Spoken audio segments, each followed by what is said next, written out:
Wih, apakah dalam setiap mengambil keputusan supaya menjadi sebuah tindakan yang bijaksana itu harus selalu melalui sebuah sholat istikharah?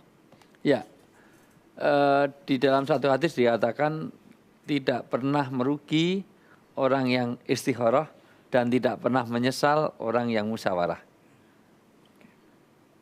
Istikharah itu membuat satu ketetapan apapun tidak pernah merugikan. Kenapa? Karena memang itu sudah langkah yang usaha maksimal. Karena di balik yang kita ketahui itu ada yang lebih tahu tentang diri kita. Karena kadang-kadang kita masih ada tadi pertanyaan, ada pertimbangan emosional. Karena kadang-kadang kita merasa kurang dewasa. Dan kadang-kadang kita kayak childish gitu loh. Jadi apa ya, masih memburu kesenangan daripada apa yang kita butuhkan. Bahkan kadang-kadang dipengaruhi sudah tahu jelek tetap dilakukan, tahu baik belum tentu dilakukan. Ngerokok itu baik apa jelek? Jelek. Jelek. Tapi ada enggak cowok-cowok yang masih ngerokok? Banyak. Ya iya, jawab sendiri ya itu orangnya. Salah Ya kan jawab. gitu.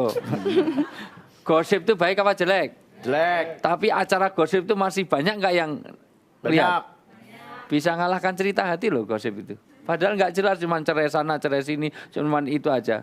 Jauh lebih bagus maknanya melihat cerita hati yang kita bisa belajar dari Teh Nita itu luar Betul, biasa. saya setuju. Setuju. Ya, ya. Musyawarah itu sangat indah sekali dilakukan karena apa? Karena dengan musyawarah ini sesuatu yang subjektif menjadi objektif. Karena kumpulan dari subjektivitas. Ya. Jadi ibarat masakan. Masakan itu kalau dari satu orang hanya garam aja nggak enak.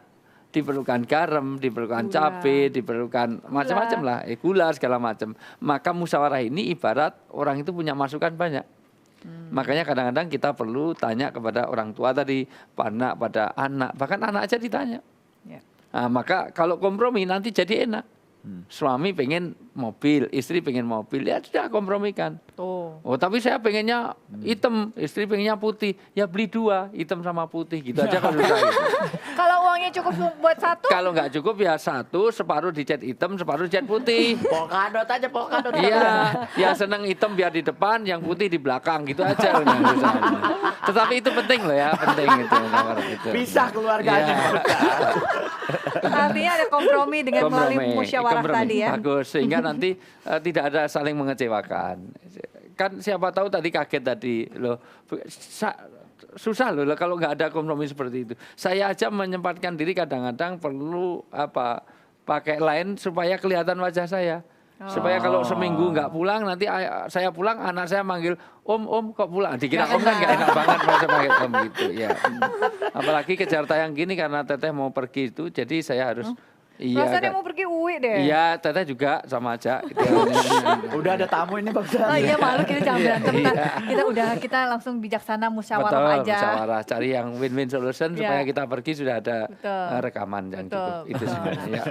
Terakhir dari Mbak Nita saya ingin barangkali ada masukan atau saran bagi mereka di luar sana yang akan merubah penampilan melalui berbagai macam pertimbangan. Apa sih yang harus diwaspadai oleh mereka dan harus dipertimbangkan matang-matang oleh mereka? Saya kasih catatan kecil boleh, sebelum boleh, itu. maaf. Karena tidak semua operasi segala macam itu Jelek. dilarang.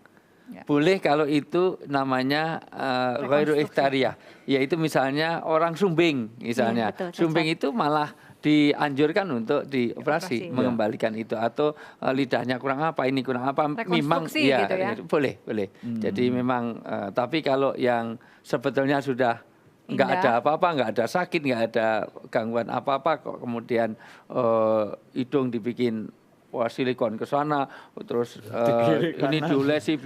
diolesi bisa pelentung Apanya yang bisa. diolesi? Ada Apanya yang diolesi? Dan saya bayangkan kalau olesnya kebanyakan kan bawahnya susah nanti malah Masa bunyinya pelentung.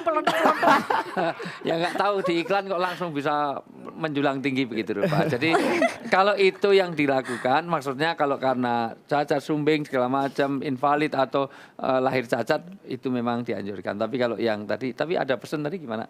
Ya. Ya mungkin dalam diri saya ini kan ada sisi, ya ada kekurangan, ada kelebihan, ada sisi buruk, ada sisi baiknya mungkin ya.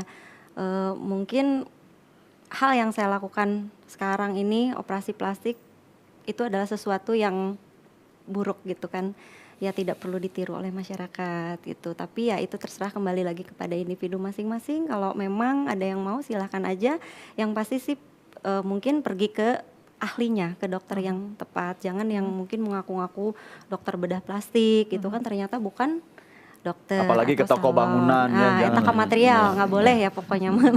Teh Nita, terima kasih sudah bercerita hati di sini. Sama-sama. Uwi, terima kasih. Dan juga Sama-sama. pemirsa yang hadir di sini, terima kasih atas kehadirannya. Dan pemirsa di rumah, bagi Anda yang ingin bertemu langsung dengan Uwi, Anda bisa menghubungi kami. Terima kasih atas kebersamaannya. Semoga yang disampaikan oleh Nita Talia bisa menjadi inspirasi bagi kehidupan Anda. Sampai jumpa. Assalamualaikum warahmatullahi wabarakatuh. Waalaikumsalam.